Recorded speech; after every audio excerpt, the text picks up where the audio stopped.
এই ভিডিওর মাধ্যমে আমি সবাইকে একটা সতর্ক বার্তা দিতে চাই, বিশেষ করে যারা বেলকনি অথবা ছাদে কাপড় শুকানোর জন্য যায় অথবা প্রিয়জনকে নিয়ে বসে একটু আড্ডা দিতে যায়, তাদের জন্য এই ভিডিওটা খুবই গুরুত্বপূর্ণ।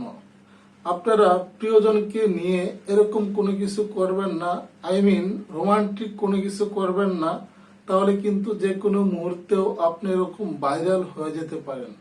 কারণ আমাদের সমাজে এরকম কিছু দুষ্ট প্রকৃতির লোক আছে যারা অনেক দূর থেকেই আপনার এই মুহূর্তটাকে ক্যামেরায় বন্দি করে নেবে এবং তারা ওই ভিডিওটা সোশ্যাল মিডিয়াতে আপলোড করে দিবে।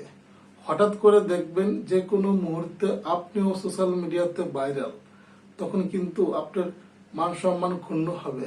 সুতরাং আপনারা যারা ব্যালকনিতে বসেন অথবা ছাদে যান, ছাদে বসেন, আড্ডা দেন, তারা দয়া করে এরকম কোনো কিছু করবেন না যেটা দেখলে মানুষ ভিডিও করে অথবা সোশ্যাল মিডিয়াতে আপলোড করে দেয়।